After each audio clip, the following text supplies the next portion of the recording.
Welcome, Kangs, Caretakers, and Rezzies, to episode 402 of an Unearthly Podcast, streaming live on the 12th of May, 2021, and featuring Paradise Towers, written by Stephen Wyatt, and starring Sylvester McCoy as the Doctor and Bonnie Langford as Mel. I am Bill Sylvia, the Man in Black, and with me are Randy Ronson McCulloch. I'm drinking water. Now I'm drinking OJ. Oh, Now I'm drinking beer. Yay, beer. okay. Hey, Master Roshi. Mad Matt Winchell Watch out for the street cleaners. and Thomas Fireheart. Said it before we started, but I was waiting for Judge Dredd to show up. So how's everybody's week been?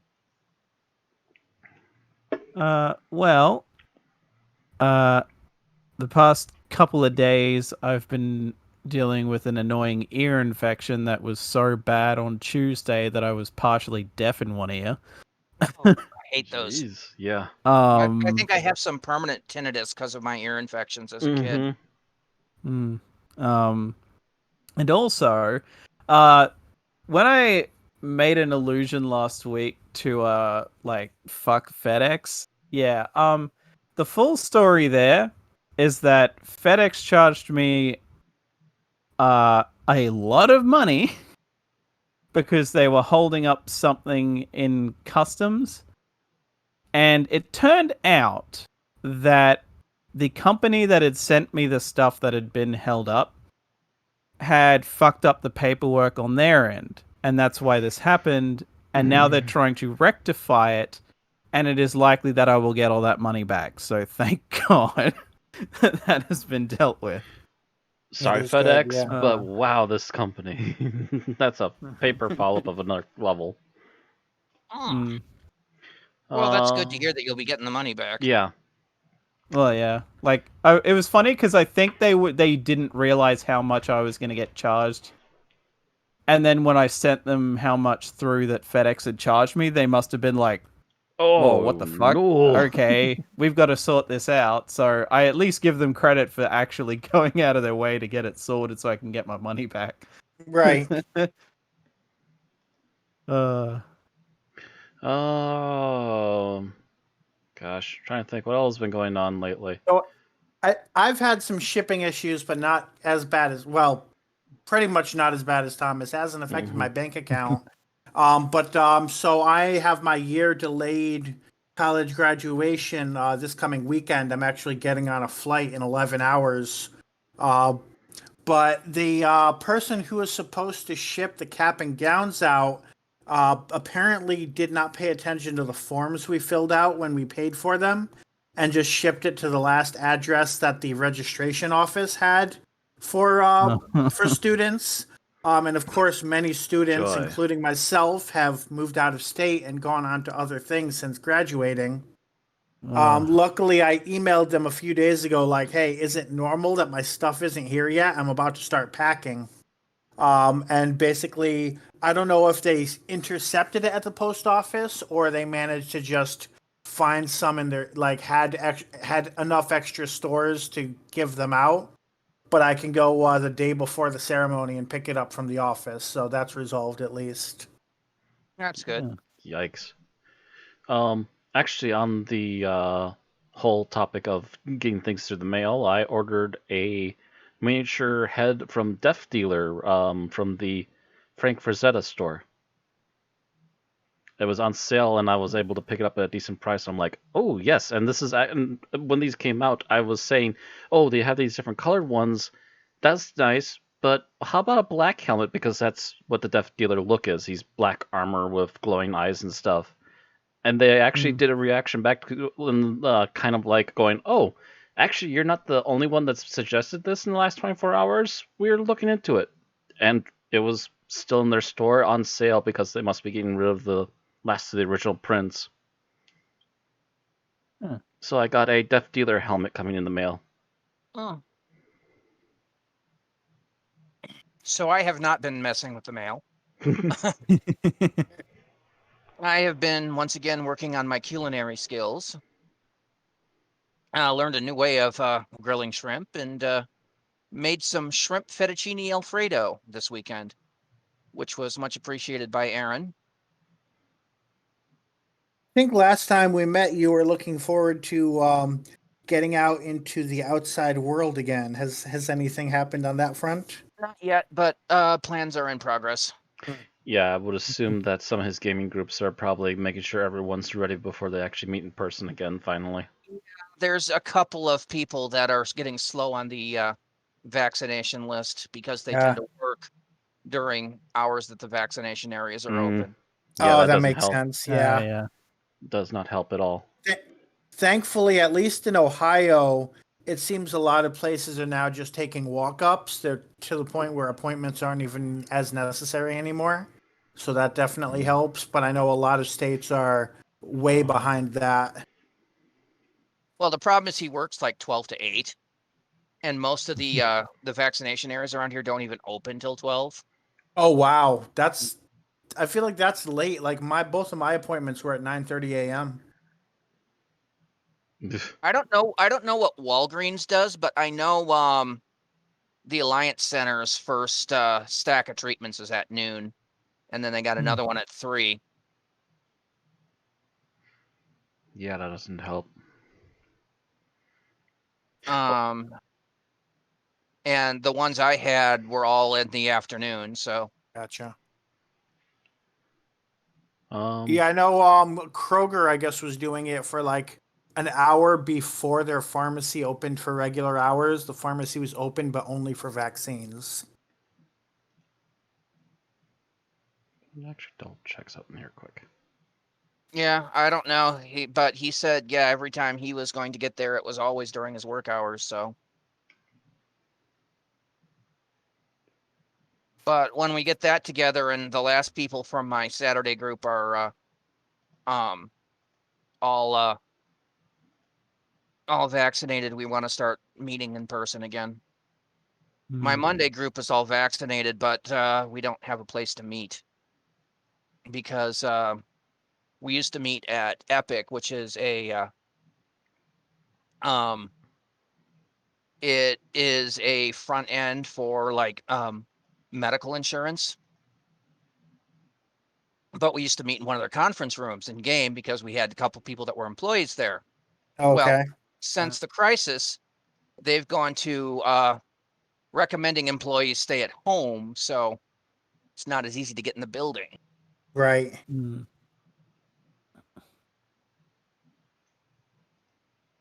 So we're looking around for an alternate location. We haven't found one yet. Right. Meanwhile, we're talking about going this weekend to get my eyes checked and get new glasses. Finally. Nice. So something actually happened for me outside of mail stuff too. Last week Friday, I was suddenly getting weird messages on a video, one of my 8-bit remixes. Normally I get somewhere around like 60 to 80 views a day, depending on what I'm putting up. Last week Friday, I got 217 views. Oh. Turns out that someone used one of my Pink Floyd 8-bit remixes at the end of their video covering the horrors the actors and actresses suffered for filming the original Wizard of Oz. Yeah. So they picked Any Color You Like from my 8-bit remixes from Dark Side of the Moon. And apparently I got, not only did I get 200 views that day, it took like 2 days to swing back down to my normal numbers, but also I have an additional 7 subscribers. Oh. Well, lucky you. Yep. Well, at least you got something out of it, even if they didn't contact you ahead of time. Yeah, they didn't contact me ahead of time, but they did make sure, and that the least I do ask of people that do use my music is at least have me in your credits at the bottom of in your description for your video, you know? Mhm. And Sounds like they he did that. had a full playlist of stuff in there, and I was included at the bottom. All right. Anyway, on tonight's show, we have a little bit of birthdays, a little bit of news, Looks like one piece of geek talk. Mm-hmm. And then it's going to be our standard episode summary, our review, our final thoughts, and our ratings. Let's get into it, shall we? First of all, birthdays. On May 7th was the birthday of Valentine Dial, who played the Black Guardian in the original Key to Time series back in 1978, and then again during the Black Guardian trilogy in 1983. He would have been 113, but died in 1985 at the age of 77. May 9th is the birthday of John Arnett, who played Cardinal Barusa in 1977's The Invasion of Time. He would have been 104, but he died in 1999 at the age of 82. And then finally, on today is the birthday of Catherine Tate, who played Donna Noble in the original The Runaway Bride in 2006, and then again in Series 4 in 2008, and then again in End of Time in 2009. She turned 53. So happy birthday, Valentine, John, and Catherine. Into our news section, following up on the rumor mill report from last week, the fallout with Noel Clarke's current situation has been ongoing and has now sucked in actor John Barrowman. Of course, the internet can't help but go and listen to every interview that he ever gave to see if there's any more incriminating evidence for Noel Clarke. And they found, I believe it was a 2014 convention panel where he talks about the fact that while they were filming the first series of Doctor Who, John Barrowman had a tendency of basically sticking his dick out. Dropping trow and presenting himself. Yes. Mm-hmm. Yes. I was being more blunt about it. But until Julie Gardner told him knock that shit off, and he did. Yeah. And then he apologized about it in 2008, and everybody was okay with this. I mean, you know, it had made people feel uncomfortable, but since he apologized, they were okay. Everybody put this thing to bed, and it sat there for over 10 years. Well, now that it's out, people are raising a huge stink about it. Recently, there was a play being planned called Doctor Who Time Fracture in England. John Barrowman was to have a pre-recorded video clip in it.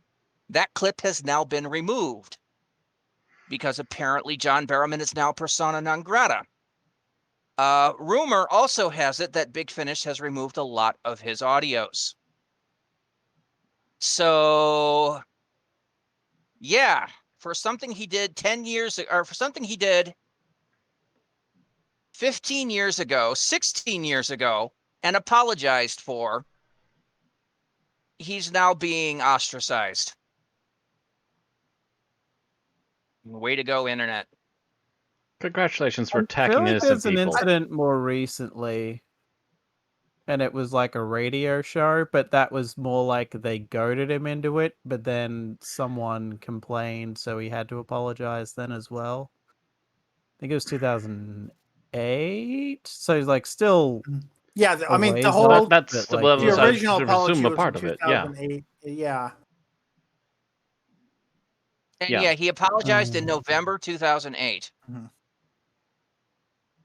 But I'm wondering if this is going to go the same way as the James Gunn stuff, where pretty much everyone dug through his old dirty laundry he had apologized for.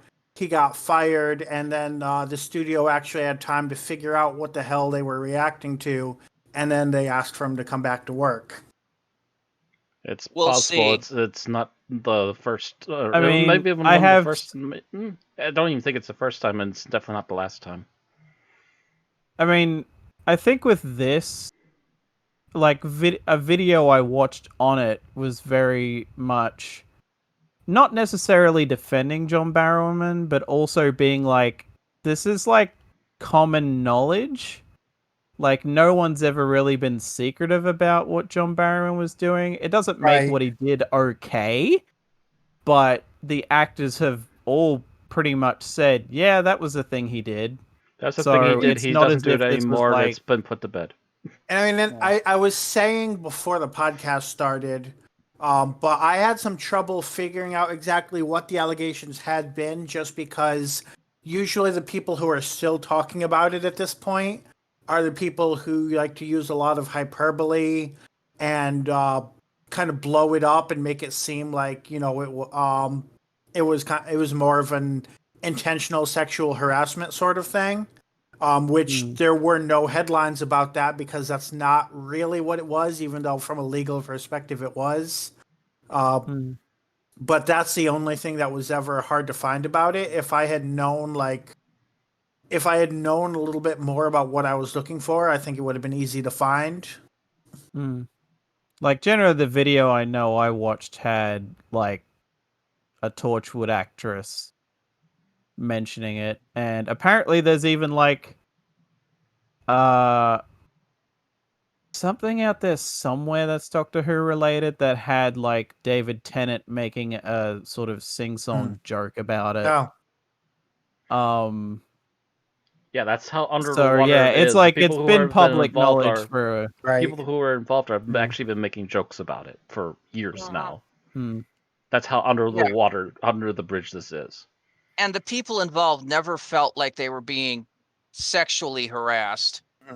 It made some people uneasy, but No, they never thought it was going to be that far. No. I think the worst anybody felt about it was Christopher Eccleston feeling like he was too much of a joker to work with. Yeah. That doesn't surprise me though. And Chris. He's a very serious actor, at least at the time. Yeah, I was going to say, no offense to Chris Eccleston. He's a little high strung from what I've seen, so it doesn't surprise me that his personalities would clash. Yeah, much like many other actors like him, he has mellowed a bit since then. Right. And it's not and from recent statements, it seems Barrowman is also a lot more aware of why he was upsetting the people, and he's mellowed in the other direction. It's apparently what really happened was in 2006 David Tennant came onto the set, and Tennant, believe it or not, was a complete and total professional. And it kind of believe it or not, I love it. Well, you get from interviews and stuff that he's, a massive geek. Right. But apparently on set, he was a complete and total professional. And that kind of acting inspired everybody else to clean up their act, too. So. Makes sense, because he definitely comes across as that person who he works well with like the joking, let your hair down side as well as the professional side. Usually if you're the hard line, like only the professional side, but you have trouble like relaxing with people, they don't follow you in that same way. Whereas Tennant very much connects with people, I think, on both sides of the spectrum, and so can be that kind of leader. That makes me think he has a very good sense of when it's okay to joke and when we need to be serious around film right now. But he set them straight, and again, though, this is an incident here where this is 10 years ago. Everything's been put to bed, and the internet's just dragging it out and screaming about it. The thing about the internet is nothing ever dies. It may go away for a while, but it will get dug up again, and it will raise a stink. Generally, my assumption would be, as far as how Doctor Who might handle him moving forward, is that, or at least I kind of agree with someone in a video I watched where, compared to what Noel Clarke is accused of, it's more likely that with Barrowman, it's not that they will never use him again, it's that they'll wait. Mm-hmm. And I think it might be an abundance of caution situation. At least that's what I hope. Yeah. Yeah, but in the short term, it's hurting him. So it's one of those annoying things that Mhm.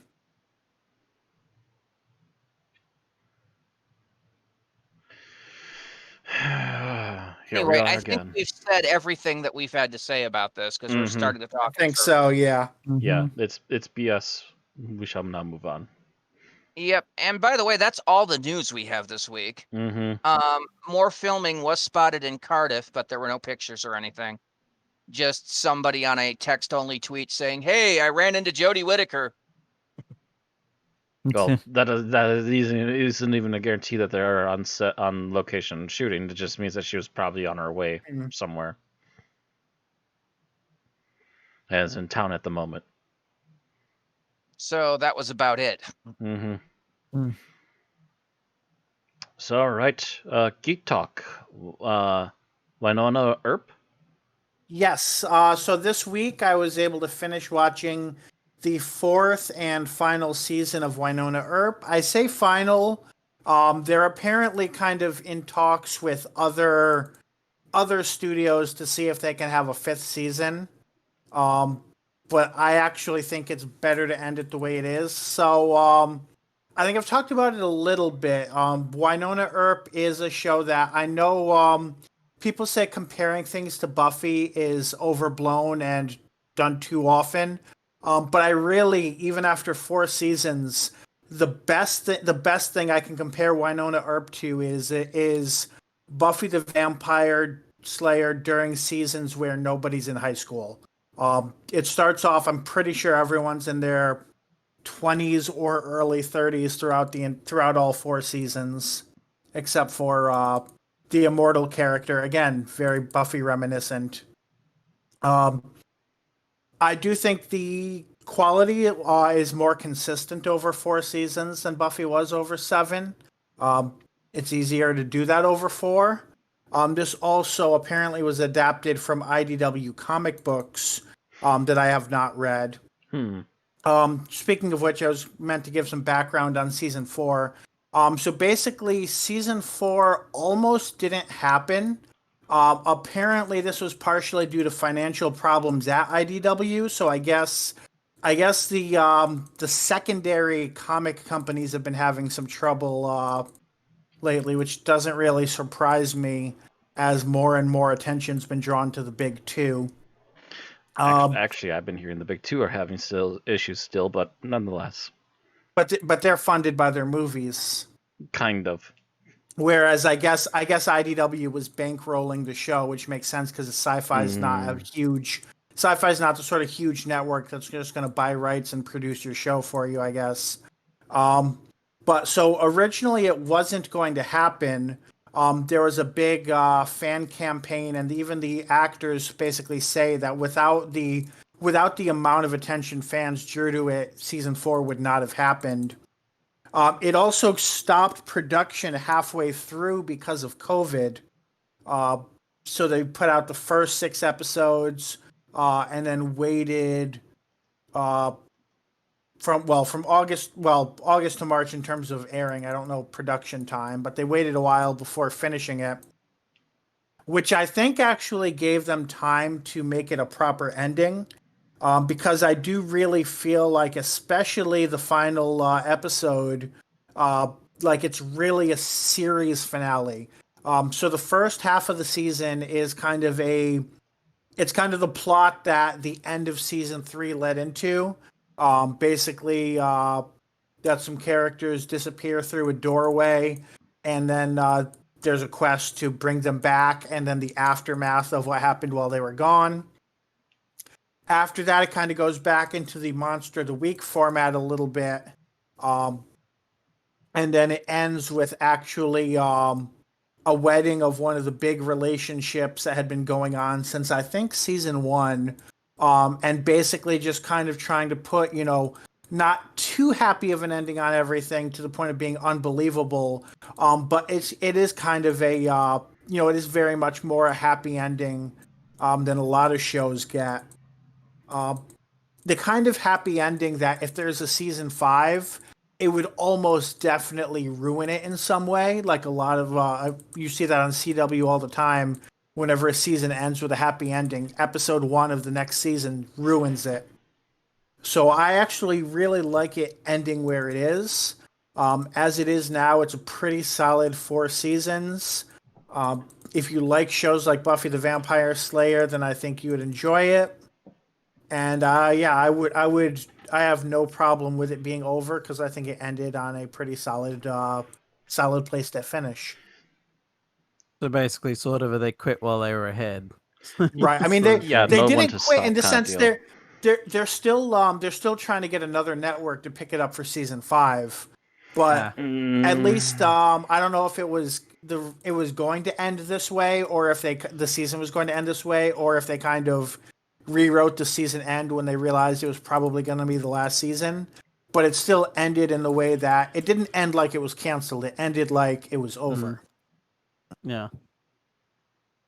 Yeah, from what I'm seeing, I did a quick dive of Wynonna Earp comics, and it does seem like she's a reoccurring IDW comic. It's not like it's a constant, long-going series.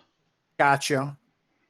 Also, I mentioned in our text chat, but it was really weird. The final episode had like a 10-minute mini documentary, and not only one of the major like the lead actors had the same voice in their normal day-to-day life as they do in the show, and it was really jarring, just like how different some of the voice. I mean, actors are actors, but you get used to shows like Doctor Who where the majority of actors are using their real voice, and then something like this where it's completely different. Most of them are not using their real voice.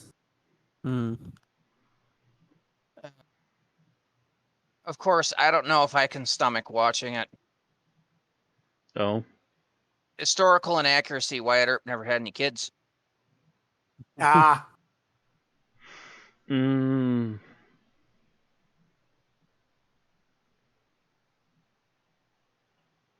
He had one married wife. She died 2 years later, childless. And then he had a lot of common law wives that were basically prostitutes. I don't know if the show addresses that. It's not something I would think they would shy away from, like just saying, "Oh yeah, the Earp line was carried on through prostitutes," but I don't remember it ever being mentioned. Yeah. It was just something I kind of knew, and I was just like, "Wait a minute, Double check Earp this. didn't Yep. have any kids. Wait a minute, let me double check that. No, he never had any kids." So yeah, right off the gate, they're gonna have to basically say this is a alternate history thing where maybe his wife did have at least one child, or something to that effect. Yeah, I would have to look that up, and that's a rabbit hole that's probably farther to go down than we want to go through on the podcast. On this little stream, yes. I did have one other piece of like non Doctor Who news, by the way. Okay. The Kickstarter for the new season of Mystery Science Theater 3000 finished. 2 million above its maximum goal. Nice. I think they were looking for 5 million. They got 7.7. So they are going to make 13 episodes, much like they did for their first season on Netflix. Yeah. Okay, so who's picking it up is my first question. Oh no, they're creating their own streaming service.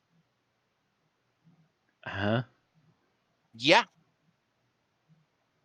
They are creating what are they calling it? They're basically building their own streaming service in the form of a theater, so they can show new episodes, old episodes, and even some of like Cinematic Titanic and riff tracks, all on one service. Oh, I like that idea, just because I haven't seen enough of those either. I guess if you get 2 million over your estimated thing, then that would be easier. Oh no, that to was start up. his whole plan. That was from the plan from the beginning. Yeah. It's literally Joel getting sick and tired of trying to shop the show around, even though he knows it's successful and will have a decent audience. Yeah, he's calling it the Gizmoplex. Gizmonic. And with everything, yeah, his plans was 5.5 million. They got like 7.7. Or actually, it looks like 6.5. Either way, it was enough that he decided to make a 13th episode, a Christmas special. Some of the episodes are going to be hosted by Jonah Ray, and the group that were on Netflix. Mm-hmm. Some of the episodes are going to be hosted by the lady that they had on the live. Yep. I can't remember her name off the top of my head, but she's been part of the Turkey Day and stuff since then too.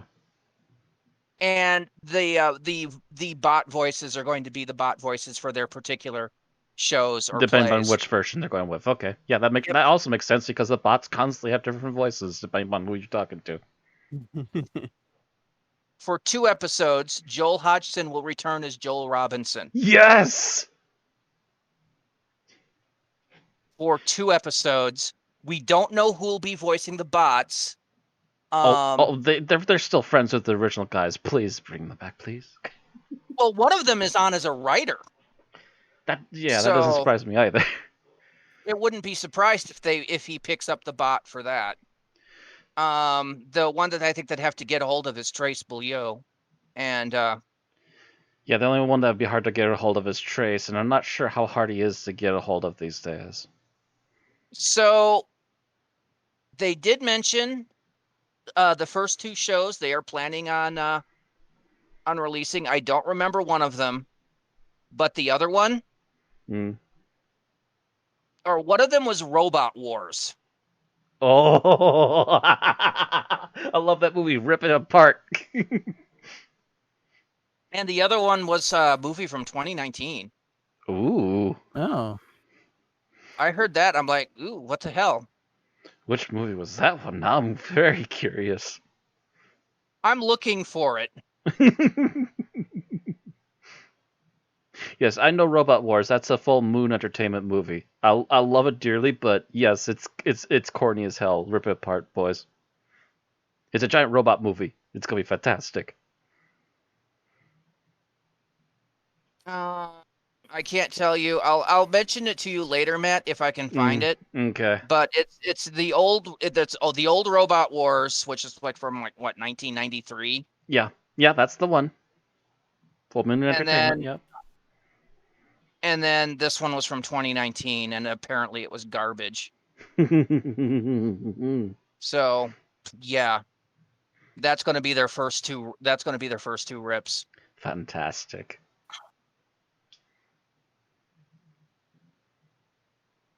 Like I said, I love Robot Wars, but it's also, but I also, as a lover of it, I am very well aware it's cheese-tastic, and this is just perfect fodder.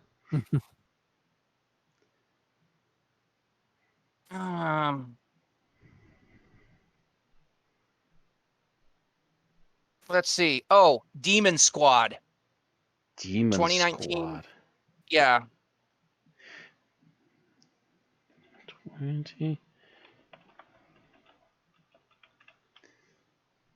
2019 Demon Squad. Oh boy. This cover does not fill me with confidence already. Oh, that looks like a demon from a comedy movie. Oh dear. Yeah, and they J. Elvis Weinstein is apparently a writer, so he was the first voice of Servo. Yeah, he's the first voice of Servo, so it would not surprise me if he's back on for Servo for the 2 episodes. And they said if Trace Beaulieu comes back as Crow, it'd be a perfect reunion. Yes, it would be. Please, Trace, at least for 2 episodes. Come on back, buddy. We love you. We'll miss you. Hell, it'd be great if he came back as Forrester briefly. That too, just for kind of in and out, and and the other mad sentences are like, wait, what? Anyway, I thought I'd just let you know that got finished, and that's coming. Yay. I know how much of an MST3K fan you are. Yes, I've been kind of listening in whenever it gets brought up. I'm not really super hard paying attention because I'm just kind of like, okay, I'll worry about it when I know where it's coming out, but it's apparently coming on its own thing. Yeah, I think I've seen Robot Wars, or I can't remember if it was that or Robot Jocks. They were both from the same company. They're both from the same company. I think Robot Shocks is the slightly better one of the two, to be fair, and I think that one also was made first. Yes, that was made 1990. Mm-hmm. I saw one of them on the Sci-Fi Channel. I don't know which one. I want to say I might have seen Robot Shocks on Sci-Fi. I don't know if Robot Wars ever was. Both of all the robots were humanoid looking, right? Yeah. Okay, yeah, then it would have been Robot Shocks. Robot Wars, the second main robot is basically a scorpion looking thing. I only remember the hero robot, so I remember it was like two guys in a man-shaped robot. That's all I remember. Oh, two 'Cause I guys think in a robot. Yeah, I've vaguely repressed everything else. Yeah, it's hard to say then. Well, anyway, that's another side we got on. Yeah, it was another side. We had a little time to kill. I thought I'd bring it up. All right. So 35 minutes in, we're ready to go for the episode summary because we got nothing else. Yep, and that I believe is Randy tonight. Yes, it is. Stopwatch is ready when you are. Okay, that's what I was about to ask. Mm-hmm. All right. Go ahead. All right, starting in 3, 2, 1, go. So we start this episode with a girl in yellow clothing running down a hallway with apparently another group of girls nearby taunting her. She hides out. The other girls basically decide it's not worth it. They go away, and then something comes up behind her and she turns and screams. Meanwhile, the doctor and Mel are looking at basically a brochure for Paradise Towers, a video brochure. Mel is particularly enthralled with the swimming pool, as apparently the TARDIS's swimming pool has broken and had to be jettisoned. They arrive, and instead of these clean, wonderful streets, they see a corridor filled with debris and junk and rats, a definite sign of decay. After fooling around a bit, the doctor and Mel are quickly captured by a group of girls dressed similarly to the yellow girl, but they're in red. They introduce themselves as the Red Kangs. And after trying to trade greetings and move on, they are basically hogtied and are force-marched heading for their base. They are intercepted by another group called the Caretakers, who basically cause havoc. The Kangs flee, and the doctor and Mel get separated. Mel is taken in by a group of older women who seem a little bit shifty, but offer her tea and everything. They are interrupted when a young man bursts through their door, dressed like an 80s action hero reject. And after chiding him for breaking their door again, Mel goes with him on an attempt to relocate the doctor. They had previously agreed to meet at the pool. They wander around a bit, get lost, run into the Blue Kangs, who reveal that Pex was actually supposed to go off to the war, but instead stowed away on the shuttle to Paradise Towers because he was afraid of fighting. So they call him a coward and everything, and eventually Mel goes off on her own, meets up with the Rezzies again, who try to basically eat her. They are killed and sucked down the garbage disposal. Mel is again saved by Pex, who then proceed to go off towards the pool. While this is going on, the doctor is captured by the Caretakers, taken to Caretaker headquarters, mistaken for the Great Architect, and sentenced to death. He escapes, runs into the Red Kang, is taken to their base, where they break in. He's captured again, but then the Kangs cross-capture him, and on the way, he basically learns that the great architect is Cro-Agnon, a man who created another place called Miracle City, a place he didn't want people to live in. Cro-Agnon apparently disappeared shortly after building Paradise Towers, and that he learns that the cleaners are out of control and there's something funky going on in the basement. The Red Kangs and the Blue Kangs invade the Red Kangs base, and the Doctor convinces them all to go with him to the basement, where they see the chief caretaker talking to this thing in a keep out section, which then promptly forces him in and does something weird to them. The Kangs are then forced to flee, and the Doctor and Mel eventually meet in the pool, and they discuss what's happening. Apparently, their ancestors imprisoned the great architect's brain in the basement, and it has now gotten free and inhabited the body of the chief caretaker, who is now attempting to eradicate all life in the building so he can have his peaceful, pristine Paradise Towers. They, of course, don't like this, so they eventually hatch a plan to lure the great architect to the Red Kang's base and basically shove him in and blow him up. Pex agrees to be the one to lure them there. The Doctor and the others set up explosives that were in an emergency cache. And Pex gets nervous, leading the great architect, rushes to get there before they're set up. A struggle ensues, and Pex, feeling guilty, then proceeds to tackle the great architect into the Kang's base, blowing himself and the great architect to smithereens. A funeral is held for Pex and the others that were killed by the great architect, and the Doctor and Mel then decide to leave. That's about it. 5 minutes, 37 seconds. Well, I had to condense down because, yeah. Mm-hmm. And even condensed, it's still a long story because there's so much going on, to be fair. Yeah, it is. I mean, you've got 2 separate storylines for a good chunk of it from the very beginning to the very end. Mm-hmm. You don't usually have the Doctor and his companion separated for Half 2.5 story. episodes. Yeah. Yeah.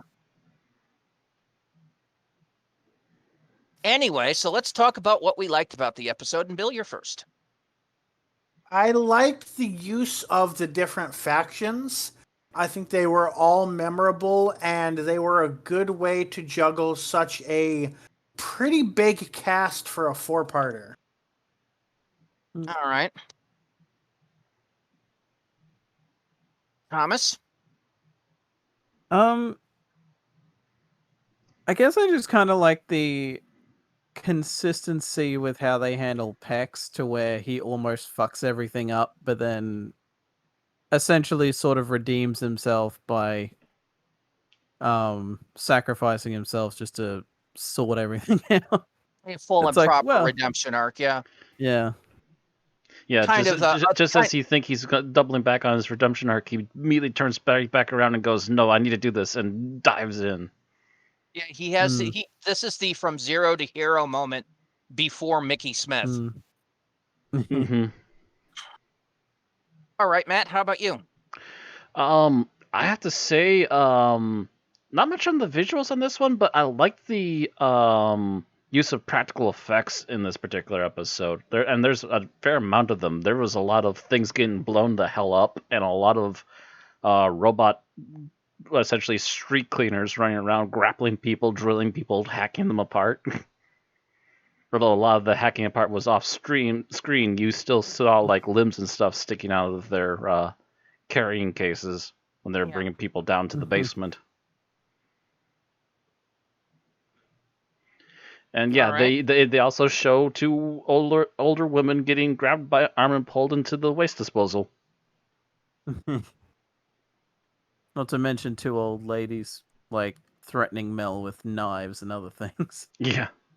See them eating these grisly bones, yeah. You see them eating these bones things, and it's just like, What is that exactly? Because they seem very tentative about not letting people see what they're eating.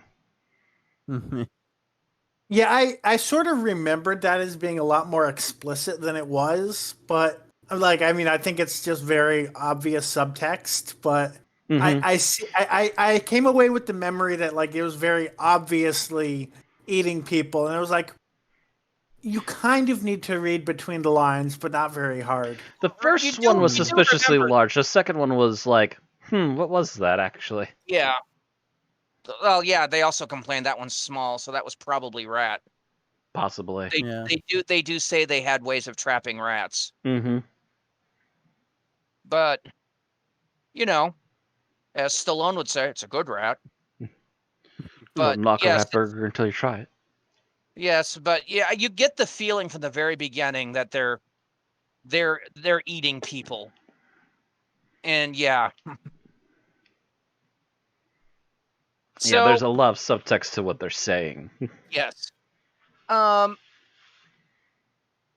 Bill, you do have to remember this is still a children's show, so Technically, Right. yes.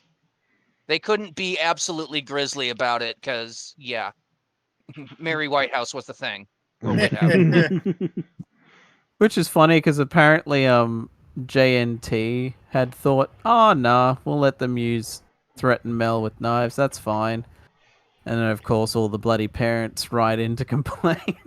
Let them threaten Mel with knives and a pitchfork. Or trident, whatever the case may be there. We can't even threaten people? What the hell? It's supposed to be an action series. Come on, there has to be a threat. Especially for a cliffhanger.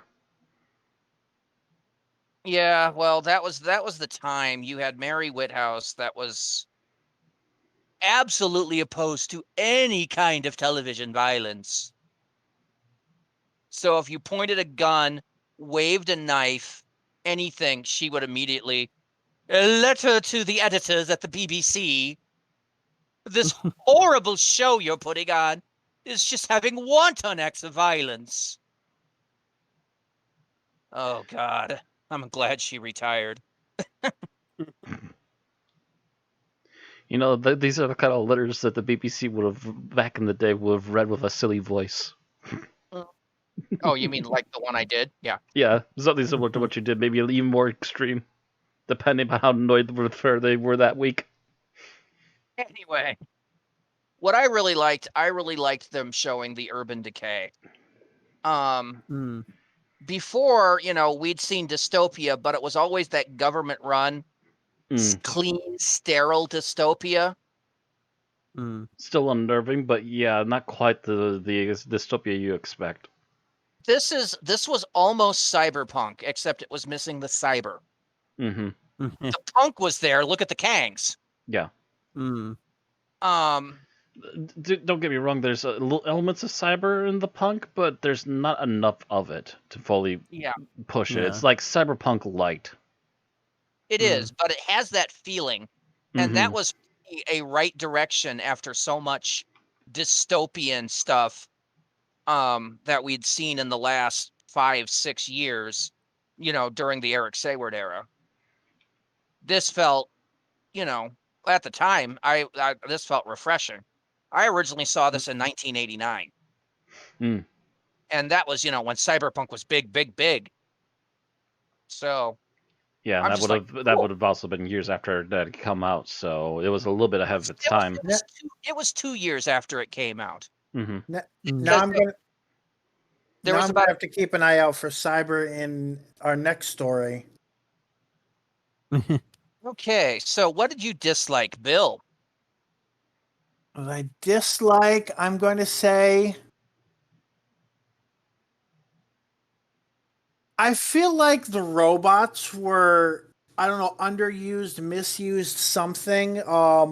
They didn't end up being as much a part of the final threat as they seemed to be building up to. And it seemed like one of those where just like, oh, we need a monster, so we put it there until the story really gets going, and then it's kind of not really a major part of the story. Well, I have one problem with the robots. They're supposed to be basically street cleaners, right? More or Why less. did street cleaners need a drill attachment? Right. That is a question, yes. Why does a street cleaner need a saw attachment for that matter? A drill and a saw. I can understand the claw. I can understand the under vacuum. Yeah. But why these other things? This just looks like it's a problem waiting to happen. Apparently no one was paying attention when they first inhabited Paradise Towers. Yeah, course, then because I don't again, think you it's know, even that's a a matter right of. Yeah, because I don't even think it's a matter of like, oh, well, maybe they were modified after the fact. It's just the only reason they get away with it is it. because obviously these were pre-planned by the architect to be a threat later on when if people did take over his building. Mm. But that's a very thin-veiled reason to give it. Mm. Yeah, you would think there would have been somebody going, why do these have drills? And Why do these saws? things have drills and saws? These look like weapons more than actual cleaning maintenance. I'll explain later. All right, Thomas, what did you dislike?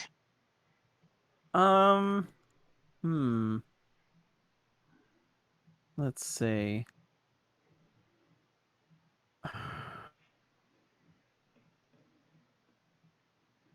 I guess just how I guess to a point, the only thing I can really think of off the top of my head is the absolutely like it's more funny than anything else, so it's more of a nitpick, but just how like blatantly like Hitler the fucking like the chief caretaker looks, it's like, wow, that's I know Doctor Who isn't always subtle, but Yeah, they gave him the clip mustache and everything. Mm-hmm. yeah, like this is like even the Khaleds were more subtle than that is what the actor was going for. And assumably he kept pushing it. I noticed that the story notes say that his mustache changed after he got sprayed with silver spray paint. So I'm kind of wondering if he went in and trimmed his mustache a little bit. Maybe to keep the paint off his mustache was clipped when he was the chief caretaker. When he was the great architect, it was a big bush on his face. Oh, okay. So the other way around. Yeah. Unless they filmed the great architect scenes first. I don't know. Could have done. But regardless, it was just kind of like he was pretty much directly a Hitler parody. Mm-hmm.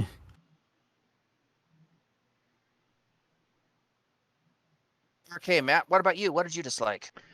Honestly, at least for the first episode, maybe episode and a half, a lot of the acting seems stilted and weird to me. I don't know if I kind of got like little light excuses as to why the characters were acting the way they were, mostly because they've been abandoned to this place, and a lot of them kind of grew up amongst themselves as groups in particular, but there's still like there's just some weird acting choices I think at the beginning, which I learned to like forgive and kind of just pushed aside by the halfway point, but that in particular in the first episode at least was rubbing me the wrong way a little bit. I will say at least one of the possibly I think it was the actress who played the leader of the Blue Kangs admitted this was her first acting job. So it would not surprise me if some of the other Kangs had a similar thing at least. It also could just be partly down to direction. Because I know that too, maybe, or I know that the woman who played the leader of the Blue Kangs was like, some of this was like, how the fuck am I supposed to say this dialogue with a straight face? So some of it might have come down to some of it might have just literally been being... the actors and actresses just trying to deal with the weird dialogue, maybe too. Yeah. I love the weird dialogue. It was, gang talk taken to a different level. It was gang talk mixed with cyberpunk street speak, which I'm just like, yes. Yes, please. At first, I was thinking the dialogue was like that it was weird that they would have because it seems like they're saying in one generation, like they don't know what kids are and things like that, or no, they know what kids, but like they don't know about like what boys are, so they clearly grew up like they're the same generation that was segregated. But now that I think about it, like they've been there long enough to have these unusual names, which suggests that they were brought there as extremely young children who were still kind of learning their concepts of language. So it makes a lot of sense when you look at it that way. Yeah, that might be why some of their Yeah. language would also have been stilted too. And Yeah, they don't, and and they don't know much about boys because most of the boys were probably just immediately ripped away for Mhm. whatever war was going on, so they were probably immediately gone into training. Yeah. Yeah, it Or depend. Whale Well, of Utah. I was saying more in the sense like if they had been there for like if it was like a Leela situation where they had been there for 200 years, then the boys would have grown. You know, after they got sent there, they would have had new boys that would have grown up alongside them. But it seems like instead the only boys there are the caretakers. The And so caretakers and yeah, Pex. right. And it was recent enough that they But knew who Pex was and that he avoided the war they too. they imply he was old enough to go to war, so he and the chief caretaker should have really been the only adults, or maybe the deputy chief as well. Well, yeah, I know that apparently the writer said that the idea was that pretty much all of the caretakers were supposed to be much older, but There's- the casting didn't work out that way. I was saying I that looked at it that all the caretakers were probably 4F'd. They were unfit to serve in war. Yeah, they're either supposed something to be along those lines unfit too, or yeah. too old. Yeah. because if that were the case, what would have happened to all the boys that were too young to train to war? Like, you're not going to send a 4-year-old boy to train to be a soldier, unless they're suggesting that the Rezzies ate them.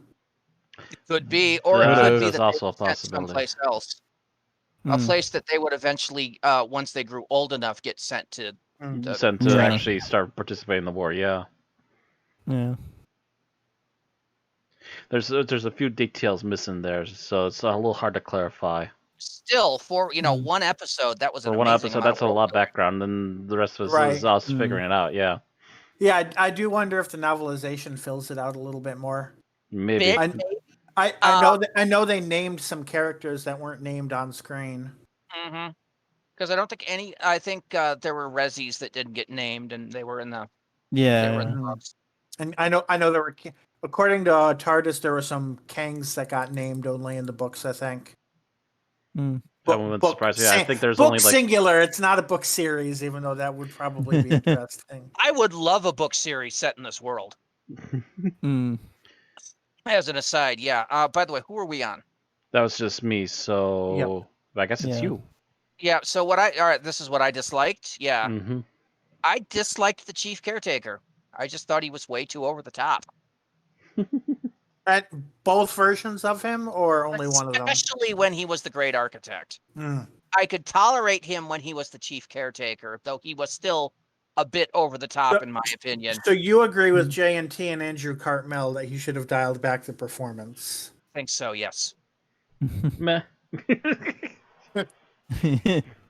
Knowledge may vary. It made it campier than it needed to be. I don't know. I don't think his campiness is any weirder than some of the other campiness going on, but Okay, so favorite scene. Ooh. Well, if I'm stuck going first, then I might as well pick the obvious one, and that is, there's a rule here that says you need to take your eyes off of me, put your hands behind your head, and let me pick your pockets and escape. I'm watching the end of that, and I swear to God, my mental image of Sylvester McCoy on the other side of that door going, "Baby, you are so talented," and they are so dumb.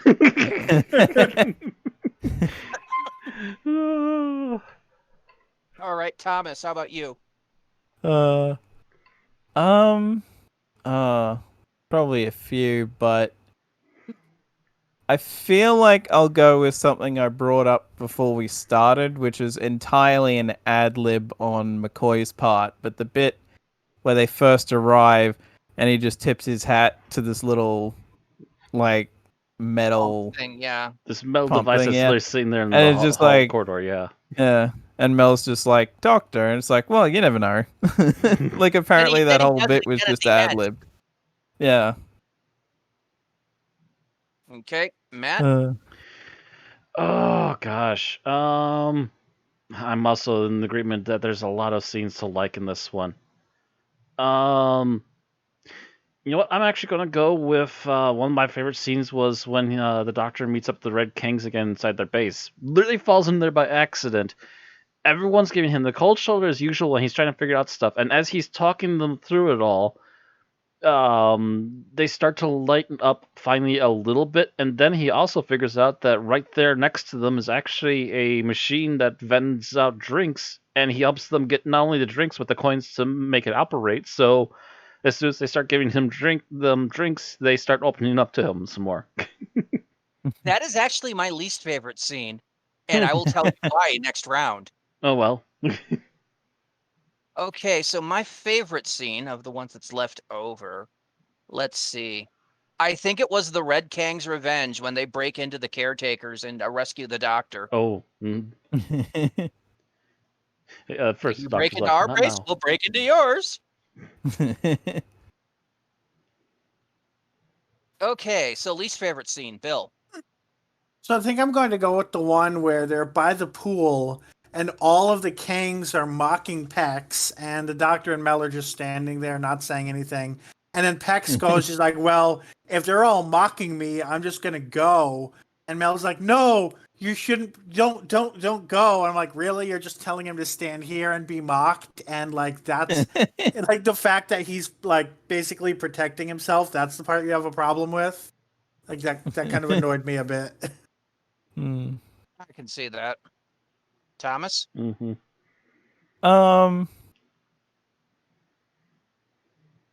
I guess I'll go with the first interaction we have between the Great Architect and the Chief Caretaker, where it's very like, oh, you know, Daddy's been trying to feed you and all that, and it's just saying hungry. It's like, this is a bit out of place. That's all it says, that entire line. Mm-hmm. Says it Yeah. repeatedly with different Which, of course, now that I'm like thinking about it, that just reminds me of the Idiot's Lantern. Yeah, It does. it does actually I a was lot. just thinking of that. Yeah, it's like, oh, wait a minute. Isn't that the Wires line? Yeah. Okay, Matt, your least favorite scene. Wonder if they're somehow related and they just don't know it offhand. Least favorite scene? Trying to think.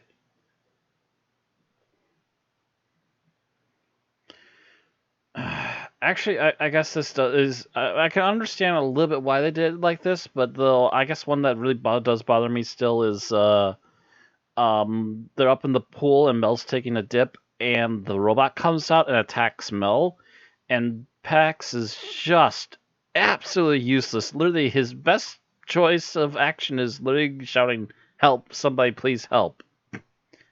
He has a gun, and he's going, help!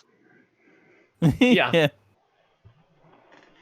I mean, I think what saves that for me is just Mel being like, oh, for fuck's sake, just give me the gun so I can shoot it. Yeah, her getting up just long enough So to Mel go. Just hand me goes, the damn gun. Yeah, like Mel goes from being the damsel to just being like, oh, fucking hell, I'll do it myself. Of course, you know, my other part is the fact that she's been through all this hell, and she's still obsessed with swimming in the goddamn pool. Yeah. Right. Yeah, Yeah, like she yeah, I almost would- got eaten by 2 old ladies and all this other shit, and then she's like, "Oh yeah, the pill should be fine." Yeah, you'd think she'd be over the pool by now. I guess also my issue is like, that's a clear pool. How did she not notice it? Yep, that was my thing too. It should have been colored blue. I could have bought it if the creature had been colored blue. Yeah. So that, you know, if it was staying there immobile on the bottom of the thing, you might not see it. It was originally supposed to be a creature instead of a robot, but I think I forget if they said if it was a budget issue or what that they made it a robot instead. I know the cleaners were supposed to be like tentacle monsters, and they just went and like J&T said, "Oh, we've had trouble with that before," so Yeah, 'cause they all they just look went quite with rude. robots. In the original script, a mutated creature was living in the pool. J&T voiced concerns about how effectively this could be accomplished, so they made it into an aquatic version of the cleaners. That's from TARDIS. Like I said, though, Yeah. they should have made it blue just to I fit I, it. Yeah. I see Yeah, an image yeah. here where it's actually labeled as the pool cleaner. Also, might I add, we all live in a yellow submarine. Might have been why they painted it yellow, just as a joke. But And it has green eyes, so it's perfect. anyway, so as I said, that same thing is my least favorite scene, and let me tell you why. Those cans had been in that machine apparently since the launch of Paradise Towers, which is at least 10 years ago. You can't tell me fizzy lemonade wouldn't have gone flat and gone to crap after 10 years in a vending machine. Yeah. Two It's things I actually have to say about that. Mm-hmm. One, sci-fi world, who knows, maybe they perfected the fizzy lifting drink. It's a goddamn aluminum can, Matt. And two, I've heard of people drinking stuff just about as old, and it's still okay flavor-wise, but yeah, it's kind of flat and not nearly as bubbly. So if they would have gotten rid of any kind of sense of it being bubbly, but at least kept the flavor, I could understand a little bit. I mean, I'm mainly just surprised that the machine still works. Yeah, but that being the case too, with it shoved in the corner like it was. I had never realized that until now, but I have tasted 10-year soda before, and I'm just like, ah! It really does depend upon the drink. 10-year Coke is terrible. I guess by that extension, it's amazing that the phones still work with no maintenance. Right. They might have all gotten ear infections. Right? Yeah, there were no phone sanitizers around. Now, mind you, the great architect might have built this stuff to last too, because Right. True. he's supposed to be some kind of genius. Mm-hmm. But I doubt he would have been building soda cans to not lose their flatness.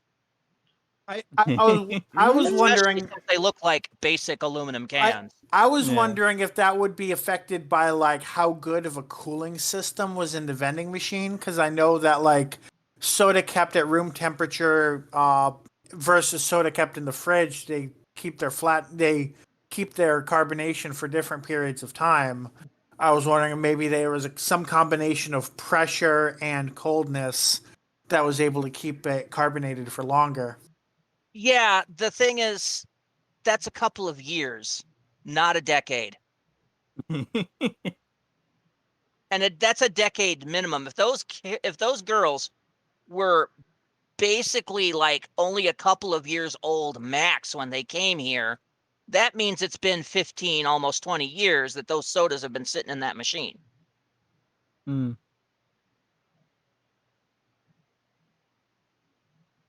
So yeah, I don't buy it. It's fucking Fallout physics. How your guy can wander across the wasteland 200 years later, find a bottle of Nuka-Cola, drink it, and go, ah. I'm definitely going to say that one or more of us has put more thought into the real world dynamics of this episode than the writing team probably did in the 80s. I think multiples of us have put more thought into some of the stuff than some of them did, to be fair.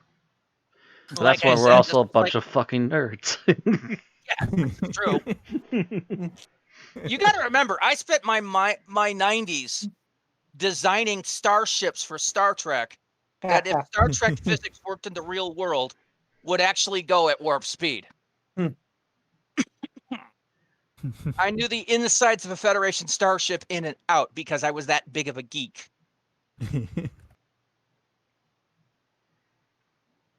So noticing that he's drinking Fizzy Aid and going, refreshing, I'm going, that should have been flat as fuck. No, that's automatic to me. Hmm. I mean, it's still possibly better than anything the Kangs have been drinking during that time. That's also true. Also, he's been running everywhere, and it's probably the first drink he's had in half a day. Yeah, at least it would be cold, but Mm-hmm. Hmm. There's a point where you don't care about taste, you just go, it's wet, and it goes down fine. Sure, we're doing this. I guess if you take the fizz out of fizzy lemonade, you just got lemonade. Yep. Mm. There's that too. That does have that in its favor. Although I've had fizzy lemonade and I hate it. Ugh. Although it depends. I don't know. When the English say fizzy lemonade, does it mean like Sprite or does it mean like what an American would think of as fizzy lemonade? No, when the English say lemonade, it's what we think of as fizzy lemonade. Okay. That's their default over there. Because I know in a lot of countries, if you order a lemonade, you're getting a Sprite. No, they have the difference between American lemonade and British lemonade is that their lemonade is Okay.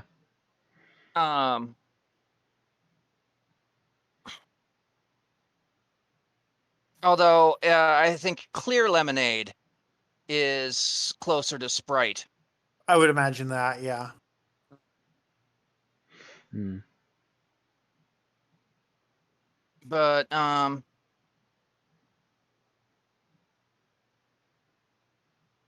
oh yeah, that is what you drink. That is what you get in England now. Yeah, you're basically getting a lemon Sprite. Oh. Okay. Which I think might be a little less refreshing flat than Yeah, a flat yellow Sprite. lemonade. Flat Sprite's kind of gross. Right. Sprite or right kind of tastes flat to me in some cases. Anyway, now we've just spent 5 minutes discussing the We just spent 5 did- minutes talking about wait. lemonade in the UK. So moving on. We went all there, every single angle we could take with that. Yes, we did. Let's move on to our final thoughts, shall we?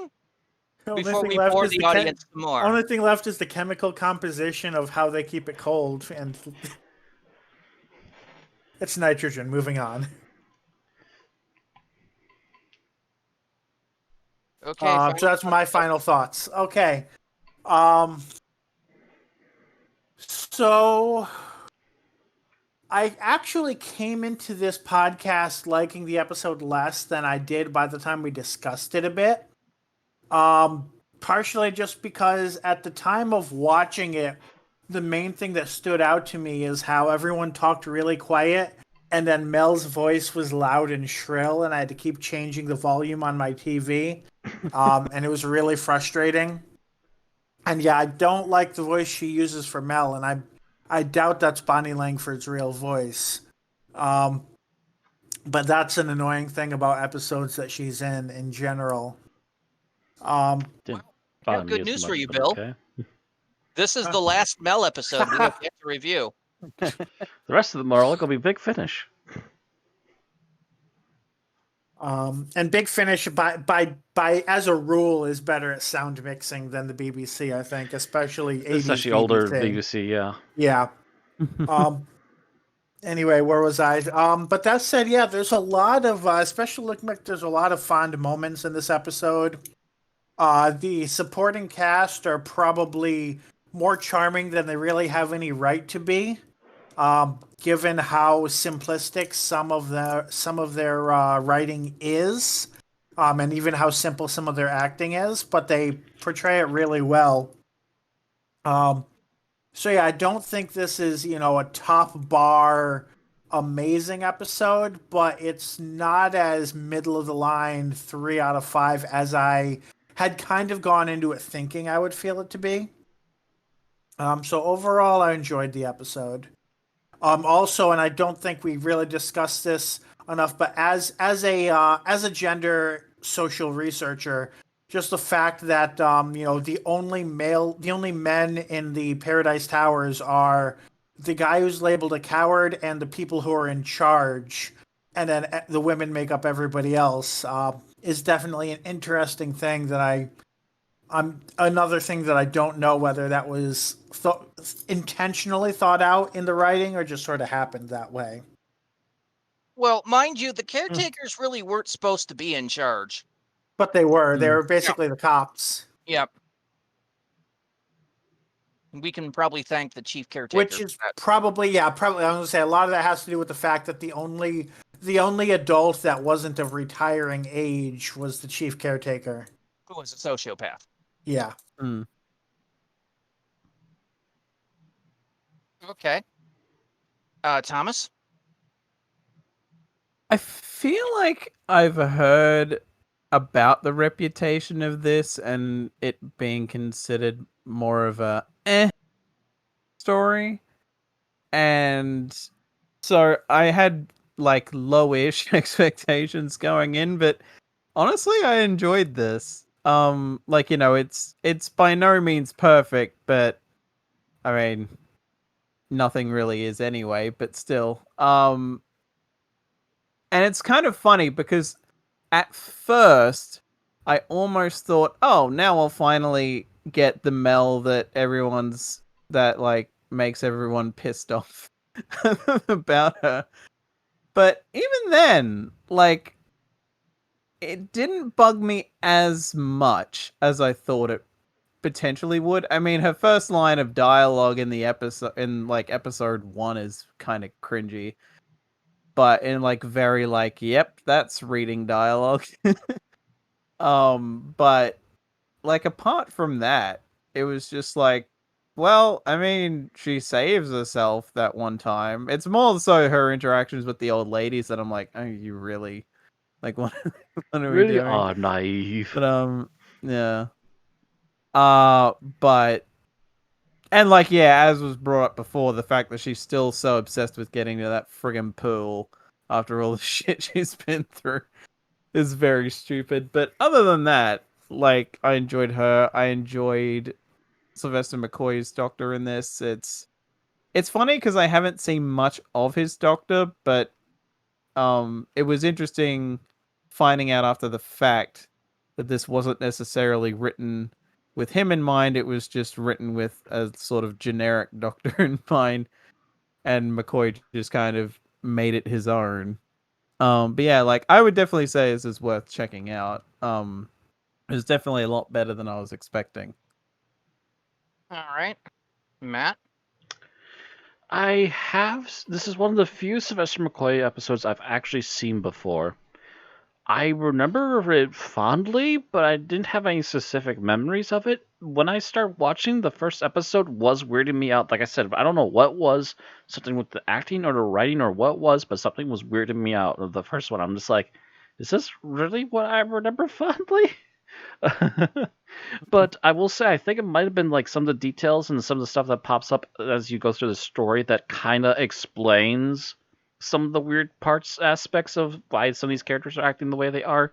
And I think that helped me logically figure out, oh, this is why they're this way. So they're going to be a little bit like this because their world is kind of stilted that way. So I think it gradually made more sense to me, and I got over it. And I still generally pretty much like this story.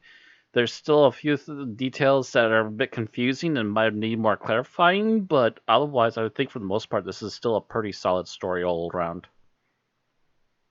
All right. So, as to me, I love this story. I've loved this story since I first saw it in 1989 on PBS during one of their pledge breaks. So, yes, the story was broken up, but not in the right places. By them going to ask for your money. But it was a pack of new episodes that came over, and they were showing them for the first time. And I'm just like, wow. And it was ironic that I first saw these around the same time that Doctor Who was actually canceled in the UK. Mm-hmm. But I loved the amount of world building that went into this.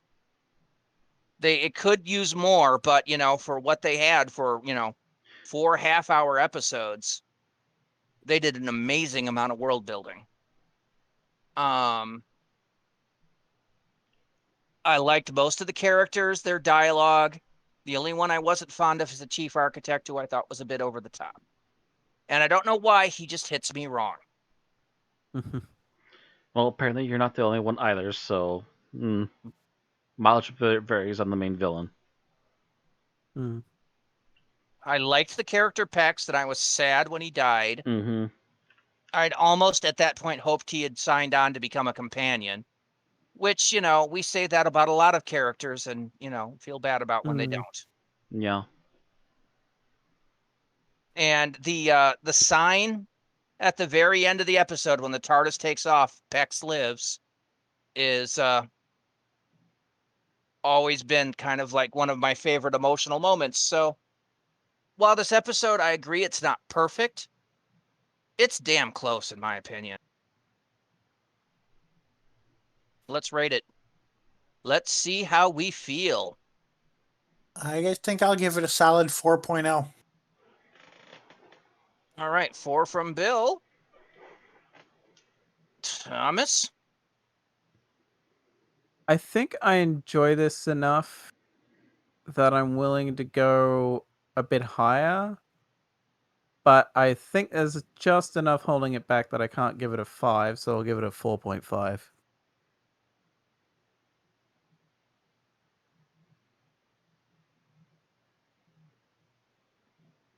Matt?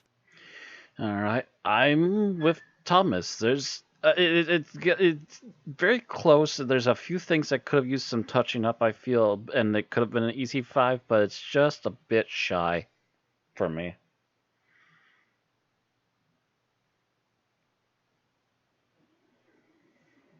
Okay.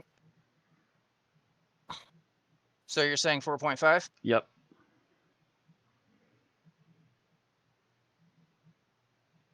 Ooh. Do I give it a 4.5 or do I give it a 5? Is it at that 4.75 marker for me? Yes, it is. I will give this a 5.0. That will offset Bill's 4.0 and average the episode to a 4.5. Me and Thomas are right. Yes. And that did copy over. Good. And a 4.5 will put this at number 66 out of 386 things reviewed. It is on par with such hits as The Seeds of Doom, Rosa, The Woman Who Fell to Earth, The War Machines, The Invasion, The Rebos Operation, Thin Ice, World Enough in Time, The Doctor Falls, Mission to the Unknown, Resolution, Enlightenment, New Earth, The Zygon Invasion, The Zygon Inversion, and Utopia, Here Comes the Drums, Last of the Time Lords. It is better than The Green Death, The 11th Hour, Rise of the Cybermen, Age of Steel, Partners in Crime, The Time Warrior, The Haunting of the Villa Diodati, etc., and is not as good as The Seeds of Death, as opposed to The Seeds of Doom, The Talons of Wang Chiang, Arachnids in the UK, The Ghost Monument, The Invasion of Time, The Magician's Apprentice, The Witch's Familiar, The Return of Dr. Mysterio, etc. Again, that is 66 out of 386 things reviewed. That is all we have to say about Paradise Towers. So let us know what you have to say about it by posting in the comments. And don't forget to like or dislike the video. And of course, subscribe on YouTube to keep getting our new exports. or follow us on Twitch to see our streams every Wednesday night. All right, so next week, we continue to close out the 7th Doctor, and we jump forward a season to face the horrors of the Candyman. It's the Happiness Patrol, written by Graham Curry and starring Sylvester McCoy as the Doctor and Sophie Aldred as Ace. We'll see you next week as we deal with Thatcherism. I've been quietly dreading this. See you all next time.